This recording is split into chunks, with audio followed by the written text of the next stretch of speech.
Okay, last flight then now with J3 Cub. This time what I'm going to do is I'm going to fly it without the gyro now.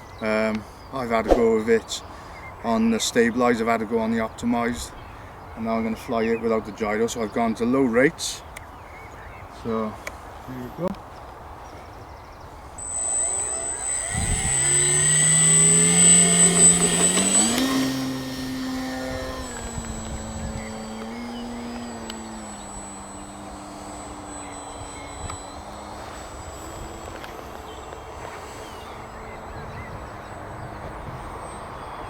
So although they've beefed up that landing gear now and it's made out of quite strong wire, then the scale features around it are still quite fragile. But I mean, you know, the problem is because this is quite new out, the version 4, you can't actually get the landing gear to repair it or to replace it. So, you know, I wish sometimes when they bring these new models out, they weren't so slow in getting the parts for it, because you can't fit anything off the J3, the version 3 landing gear. So you've got to wait until that stuff comes into stock. So it's interesting to see now, because we've got no gyro at all now, how the actual airframe copes with the buffeting wind, and it just feels okay actually, quite forgiving, quite relaxed.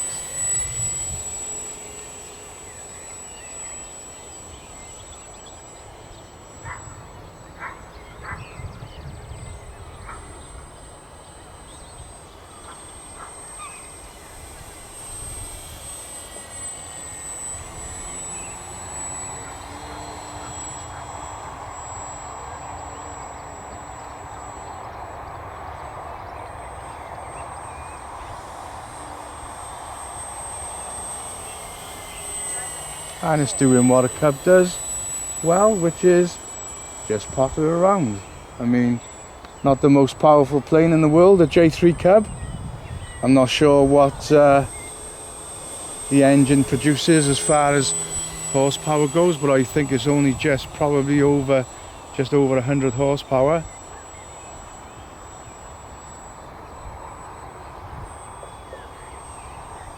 And of course used in the Second World War quite a lot, as well as spotter planes. And one of my very good friends from YouTube, Jerry, his dad owned a J3 Cub, so it holds a special place in his heart, the J3 Cub, and we've chatted a few times.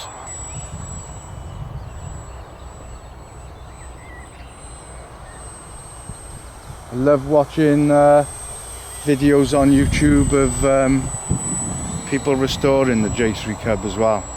I always find it very, very interesting, the work that goes in to restoring what is really a small aeroplane.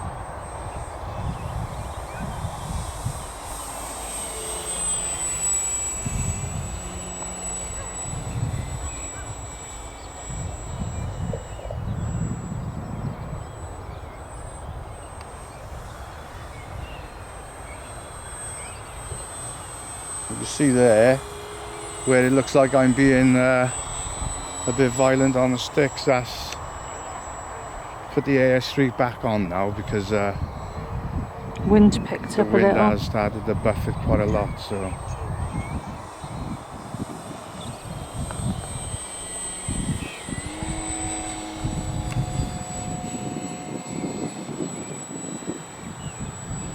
it's a northerly wind today, so quite cold as well. Yeah, it's a bit chilly. A bit on the chilly side.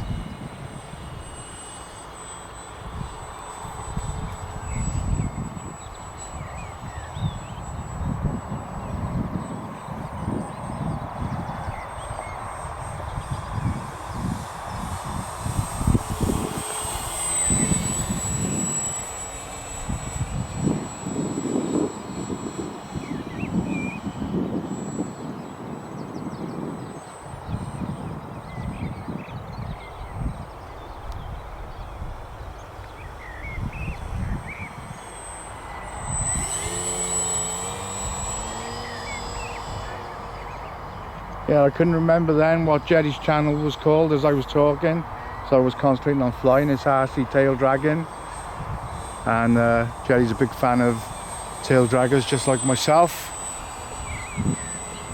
and we've often chatted on Messenger, and he's actually sent me photos as well showing me what his dad's cub was like.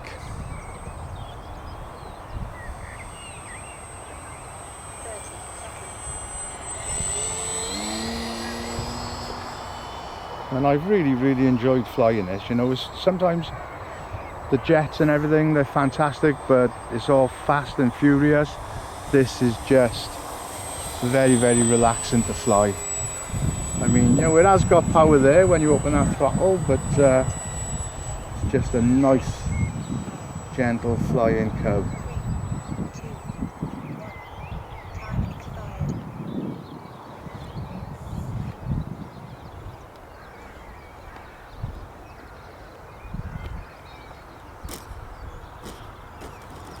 Just haven't perfected the landing today. Bit bouncy again, but at least both the wheels are still on, so there you go. Nice. I really enjoyed that. So yeah, just one shell just to try and zoom in on the landing gear, because what I did was I actually put some shrink wrap tubing over the springs to try and make it look like the bags they have over the bungee cords on the real J3s. So don't know whether she can get that with the camera. Sometimes when we zoom in it gets a little bit out of focus, but there you are. I tell you what, I'm amazed that these wheels have survived today. I'll just pop it back over.